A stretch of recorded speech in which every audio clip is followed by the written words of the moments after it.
Kanwar root पर tension को लेकर के सीएम योगी आदित्यनाथ ने एक बड़ा मैसेज दिया है। सीएम योगी ने कहा कि कांवड़ यात्रा को बदनाम करने की साजिश हो रही है। उपद्रवी के भेष में कुछ शरारती तत्व खलल डालने की साजिश कर रहे हैं। इनको पहचानने की जरूरत है, जो पूरी यात्रा में व्यवधान डालना चाहते हैं। श्रद्धा और भक्ति के इस रंग में भंग डालने की कोशिश कर रहे हैं। कांवड़ रूट पर प्रशासन एक्टिव मोड में है। किसी भी शरारती की पहचान होने पर तुरंत एक्शन होगा। ऐसे लोग बेनकाब होंगे। हमें ध्यान में रखना होगा, जहां उत्साह और उमंग है, जहां श्रद्धा और भक्ति है, उस उत्साह और उमंग को भंग करने के लिए,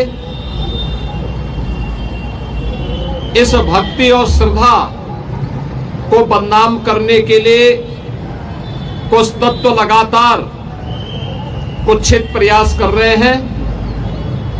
सोशल मीडिया प्लेटफॉर्म पर भी और प्रत्यक्ष रूप से भी ऐसे तत्वों के द्वारा यह प्रयास किया जा रहा है कि कांवड़ यात्रा को बदनाम किया जाए।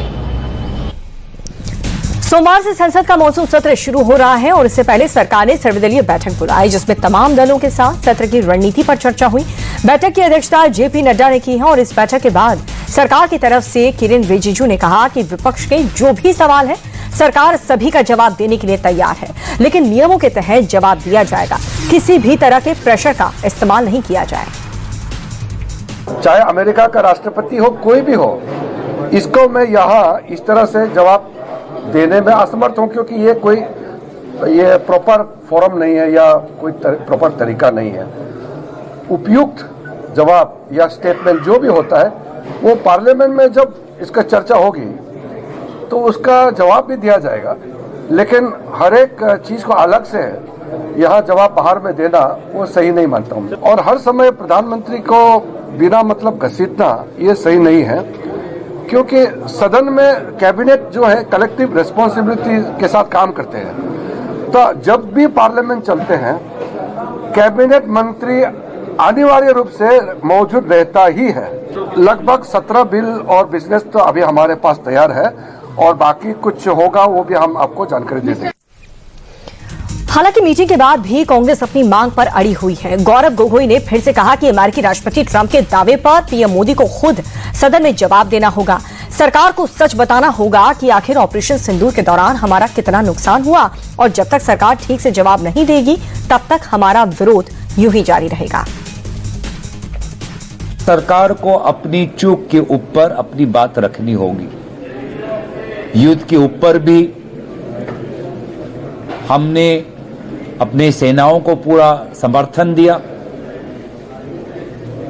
और मुझे लगता है कि बहुत जरूरी है कि हम सदन के अंदर भारतीय सेना को एकजुट होकर हम अपना समर्थन दें, अपना धन्यवाद दें।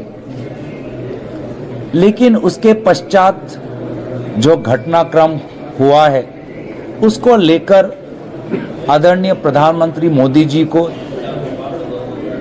इस विषय पर प्रकाश डालना बहुत जरूरी होगा। इस मीटिंग से पहले आम आदमी पार्टी ने खुद को इंडिया ब्लॉक से अलग कर लिया था, लेकिन संजय सिंह की मांगे भी विपक्ष के साथ मेल खाती हैं। संजय सिंह ने कहा कि अमेरिका के राष्ट्रपति लगातार भारत का अपमान कर रहे हैं।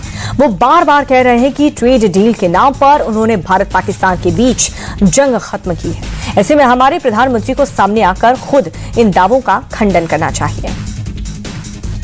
पहला सवाल तो देश की सुरक्षा से जुड़ा हुआ है, और जिस तरीके से ऑपरेशन सिंदूर का सीज फायर अमेरिका के राष्ट्रपति ने किया, उसको लेके सारे हिंदुस्तानियों के मन में सवाल है। और ये भारत का अपमान है कि वो बार बार ये कह रहा है कि ट्रेड डील के नाम पे उसने सीज फायर कराया। तो भारत की सरकार को इस पर स्पष्टीकरण देना चाहिए, सदन में आके प्रधानमंत्री जी को बयान देना चाहिए। ये मामला उठाऊंगा। 5 जेट गिराए जाने की बात भी वो कह रहा है, जो कि उसका काम नहीं है।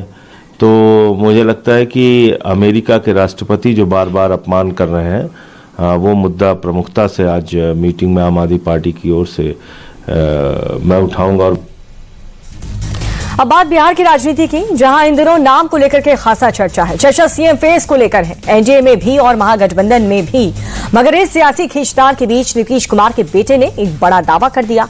निशांत कुमार का कहना है कि सीएम तो उनके पिता ही बनेंगे, क्योंकि उन्होंने बिहार के लिए बहुत काम किया है।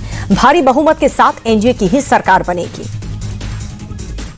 पिताजी सीएम होंगे, एनडीए की सरकार बनेगी, बहुत अच्छे बहुमत से हम लोग जीतेंगे। मुझे पूरा विश्वास है देश राज्यवासियों पे कि उन्होंने जो 20 साल में काम किया उसका फल वो जरूर देंगे और फिर से पिताजी को भारी बहुमत से जितवाएंगे।